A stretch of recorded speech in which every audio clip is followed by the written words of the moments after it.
tarde, nós estamos aqui para iniciar a videoconferência sobre bioengenharia com o professor Marcos Pinotti. O professor Marcos Pinotti é engenheiro mecânico formado pela Unicamp e possui mestrado e doutorado pela mesma universidade. É professor associado da UFMG desde 97 e é bolsista de produtividade CNPq. Em 2012, tornou-se membro do Colegiado Internacional da International Union of Societies of Biomaterials Science and Engineering, por ser considerado um dos 100 cientistas mais importantes desta área no mundo, o único da América Latina. Além disso, o professor Pinotti coordena 3 laboratórios de pesquisas na UFMG: Laboratório de Bioengenharia, LabBio, Laboratório de Pesquisa Aplicada à Neurovisão, LAPAM, em parceria com o Hospital de Olhos de Minas Gerais, e o Laboratório Avançado de Leis, Desenvolvimento e Inovação, ALADIN, em parceria com a Escola de Direito da UFMG. É coautor de 52 patentes, tendo 10 licenciadas para as empresas. Seus trabalhos envolvem, além da bioengenharia, falar sobre inovação, porque hoje ele já lançou um livro com a doutora Lisete Lacerda, advogada especialista em propriedade intelectual, de nome Homo Innovatus, Manual de Inovação. Além disso, ele tem participado e organizado eventos de inovação e empreendedorismo. Em conjunto com a doutora Evgenia Chamis, da Rússia, criou o Workshop Internacional sobre Inovação Cluster. Também ocupa um assento no Conselho Técnico Científico do Parque Tecnológico de Belo Horizonte, PHTEC, representando o FMG, e trabalha em parceria com o governo federal, especialmente o Ministério da Ciência e Tecnologia, não é isso? Com as questões de tecnologia assistiva.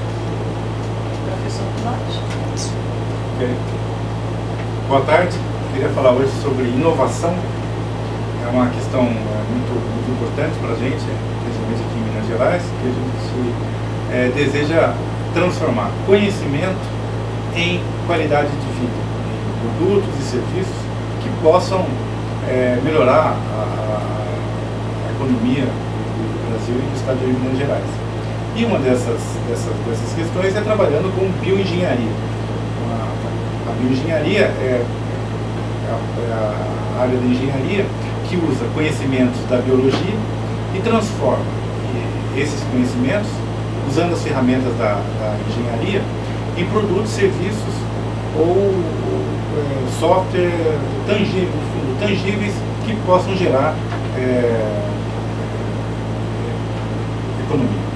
Pode gerar novas empresas e serviços. Boa tarde. Boa tarde. Eu queria saber o que é a área de aplicabilidade da bioengenharia, porque a gente sabe que tem um leque muito grande. Já foi falado aí, por exemplo, a questão voltada até mesmo para a saúde, para a recuperação, quais as outras áreas? E a segunda pergunta é a seguinte: a gente sabe que hoje no Brasil a questão da pesquisa é muito fraca, porque falta de incentivo, até mesmo do próprio governo.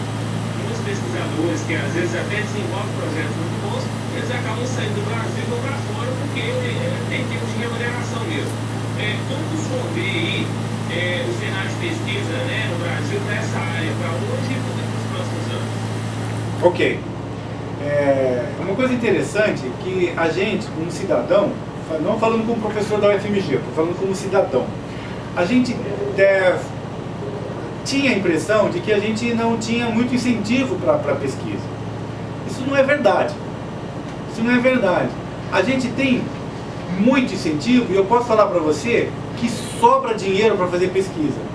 Por incrível que pareça. A questão, nós estamos mandando pesquisador para fora do país, a gente está mandando aluno de graduação para fora para estudar, ficar um ano lá, que é o programa Ciências Sem Fronteiras. E além disso, nós temos dinheiro para trazer pesquisador que está lá fora e vir para o Brasil. A questão é que isso não está revertendo em melhoria das condições de vida do povo brasileiro. Essa questão é importante, que a gente tem que... por isso que inovação é importante. O que é inovação? É transformar esse tipo de conhecimento em produto e serviço, que a gente pode ganhar dinheiro, que a gente pode abrir uma empresa. Esse é o incentivo que está faltando para a gente. A questão do, por exemplo, questão de pesquisadores estão indo para fora do país, porque não tem condições aqui, alguns deles foram embora, porque apesar de eles conseguirem desenvolver a ciência deles aqui, eles não conseguiam abrir empresa, eles não conseguiam colocar as coisas no mercado, e aí nós estamos perdendo cérebro muito bem qualificado. Então esse é um problema sério. Por exemplo, o Brasil, ele cresceu nos últimos 20 anos, ele passou de 0,1%, a gente produz 3% de toda a ciência do mundo. 3%. É muita coisa. Agora, patente, a gente tem 0,01%. Esse conhecimento, então, não está sendo transformado em produto, inovação. Então esse é um grande problema. Tem algumas áreas, aí você tem razão, que nós não temos incentivo. Falta realmente dinheiro, falta recurso, mas falta que a gente seja mais incisivo nessas demandas. Eu acho que existe uma distribuição não igual entre as áreas. Mas eu acho que o nosso grande desafio é fazer com que a sociedade ela seja cúmplice desse nosso esforço de atrair mais recursos, mas agora para transformar conhecimento em qualidade de vida, conhecimento em emprego. Isso vai acontecer quando a gente conseguir criar novas empresas, criar novos produtos, criar novos serviços. E essa é o nosso grande gargalo agora. Eu estou sendo lembrado pela Regina aqui, obrigado Regina, que você também perguntou sobre as áreas que a bioengenharia atua. A bioengenharia é uma palavra muito grande.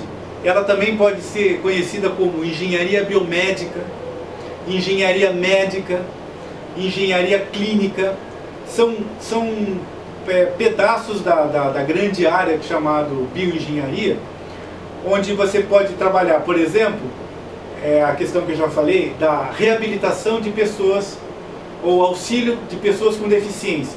Essa área, que Minas Gerais é uma área, está desenvolvendo ocorre um grande desenvolvimento, é a área de tecnologia assistiva.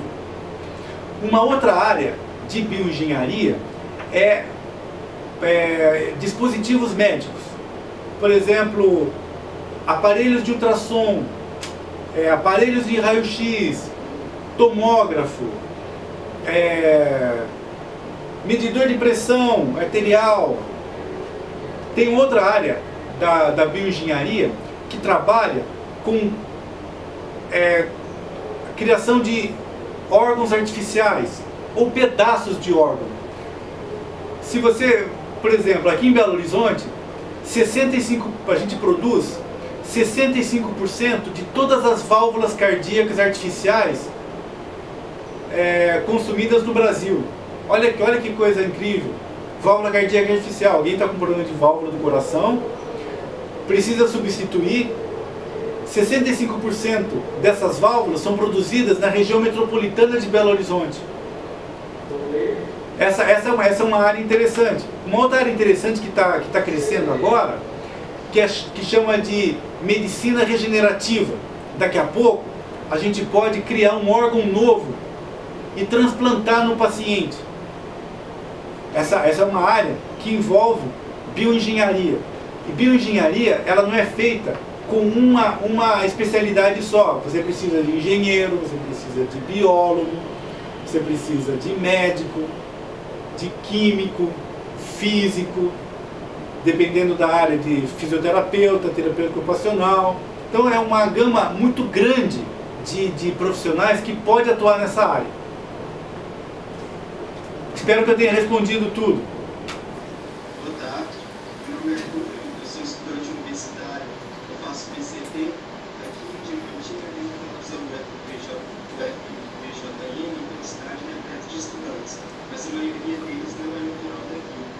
E os estudantes que se formam e vão embora, até mesmo os locais daqui. O que a cidade poderia proporcionar uma inovação para esses jovens ficarem aqui, contribuir para o crescimento da cidade? Diamantina é uma cidadezinha histórica do interior. É uma questão importante, a questão de você manter as pessoas na cidade. Existem várias possibilidades, que aí é preciso ajuda da própria comunidade, da própria cidade, do próprio prefeito, os vereadores e a comunidade entender que é preciso manter essas pessoas inteligentes. Todas as pessoas inteligentes, as pessoas bem formadas, que podem trazer mais gente. E aumentar e atrair para a cidade pessoas que ganham bons salários. Isso daí faz com que o comércio rode. Então, a principal coisa, a principal característica é você descobrir quais são as vocações da cidade.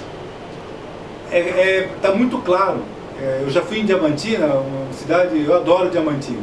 É uma cidade que atrai turista pelas belezas naturais da própria cidade, do entorno, e depois é uma cidade de cultura. Tem a Vesperata, esse tipo a exploração ao máximo dessas possibilidades pode atrair diversos profissionais que estudaram na própria Diamantina.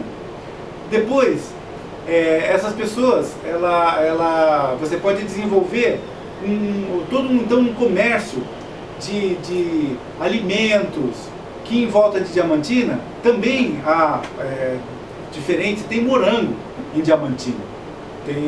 Então, podia ter outras frutas, mais morango, outras frutas, podia transformar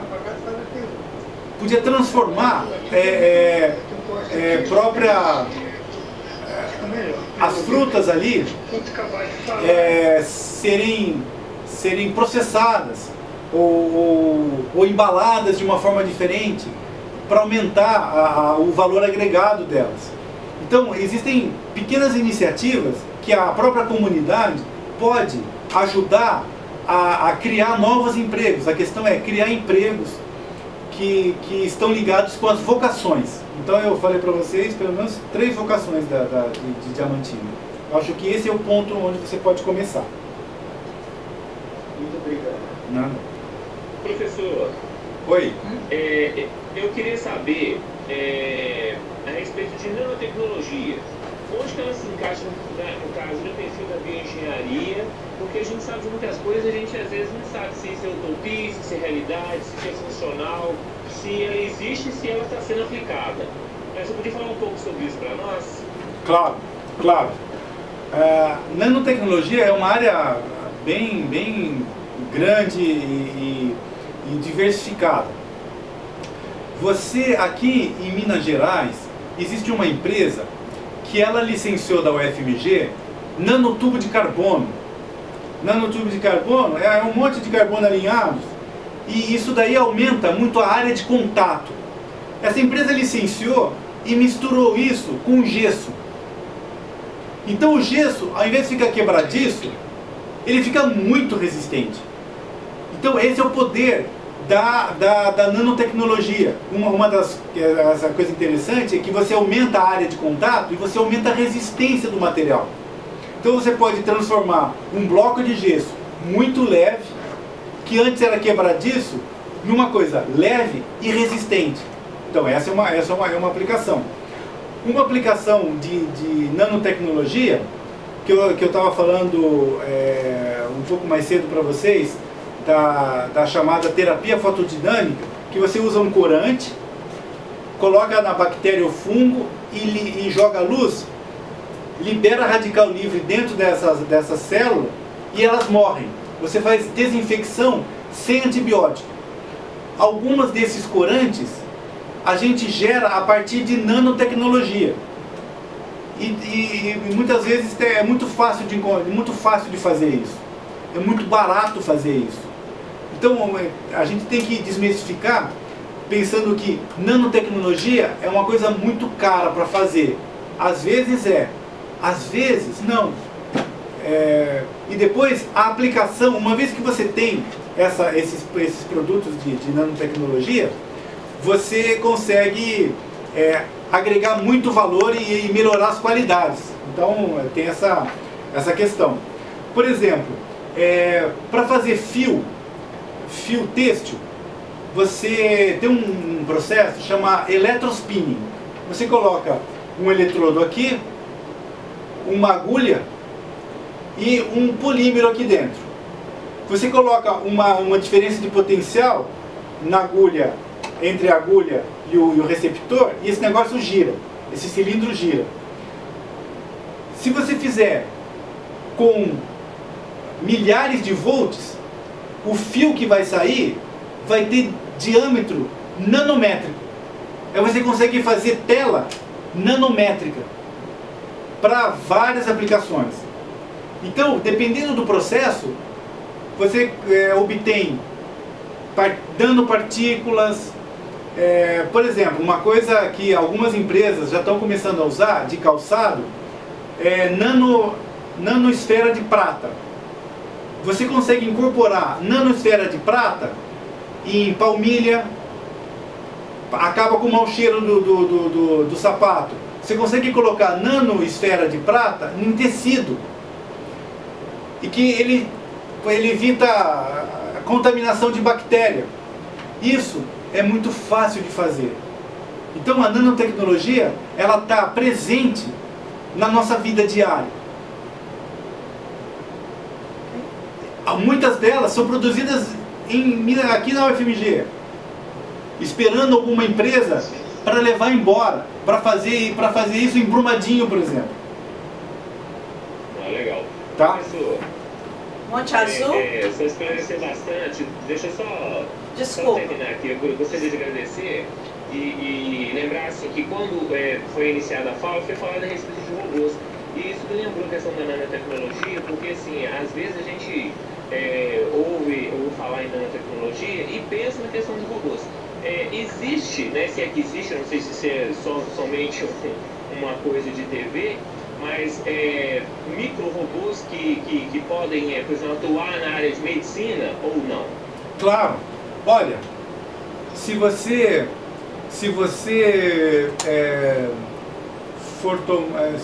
por exemplo, tiver uma dor de cabeça e for tomar uma aspirina, você acabou de beber um robô molecular, que vai atuar numa determinada região. Então, quando você vai diminuindo o tamanho do robô, você chegou nas moléculas, você chegou em proteínas, algumas construídas pelo homem. Isso já é um robô. A visão que a gente tem de um robô é aquela máquina, que micro-robô, você imagina que aquela máquina da forma de um homem, pequenininha. Mas na verdade, um robô é um ente artificial que tem uma determinada função. Uma molécula, uma proteína criada pelo homem para fazer uma determinada tarefa é um robô. Então, a gente está ligado com um micro-robô há muito tempo. Agora que a gente está definindo outros nomes para eles. Eu gostaria de saber se há alguma pesquisa envolvendo a bioengenharia ou engenharia civil.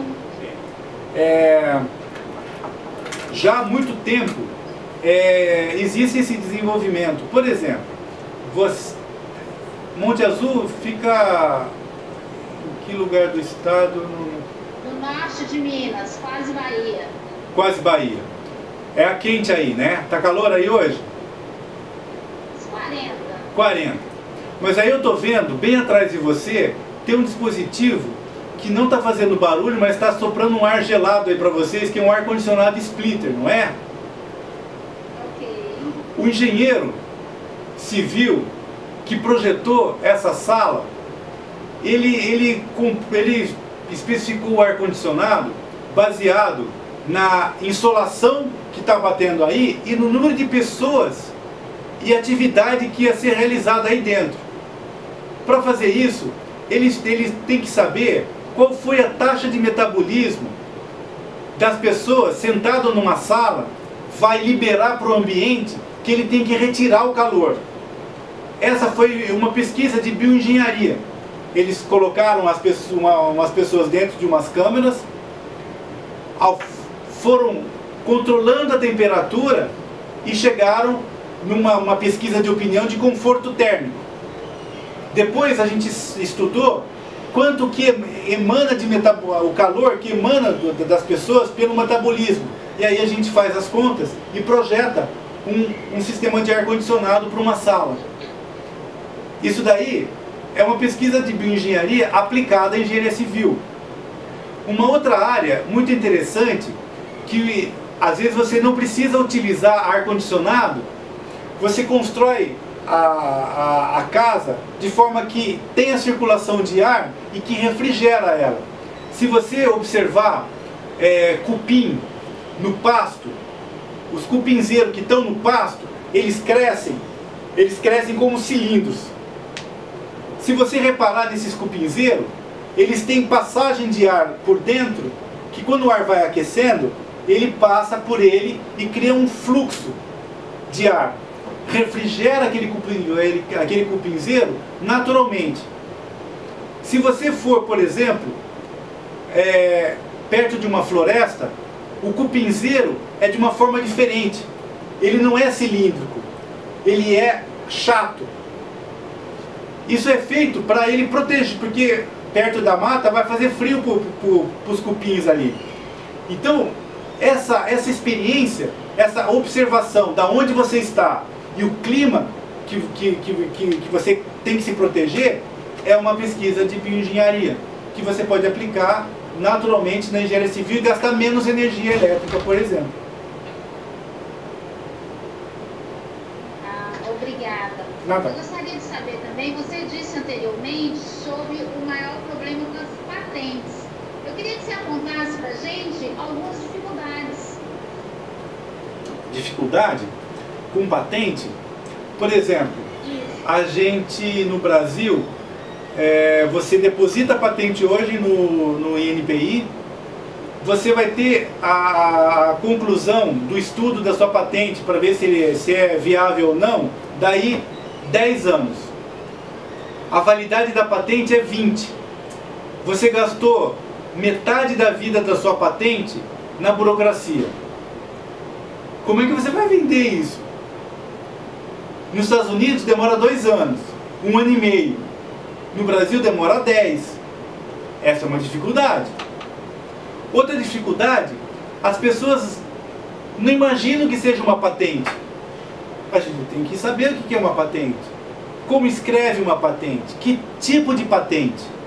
Se vocês tiverem curiosidade, o INPI está tentando correr atrás do atraso. Então eles estão contratando mais gente, então eles estão se esforçando. Mas o outro lado também é as pessoas saberem o que é uma patente. Para você saber isso, o INPI já fez uma página muito legal. É só entrar lá, www.inpi.org.br,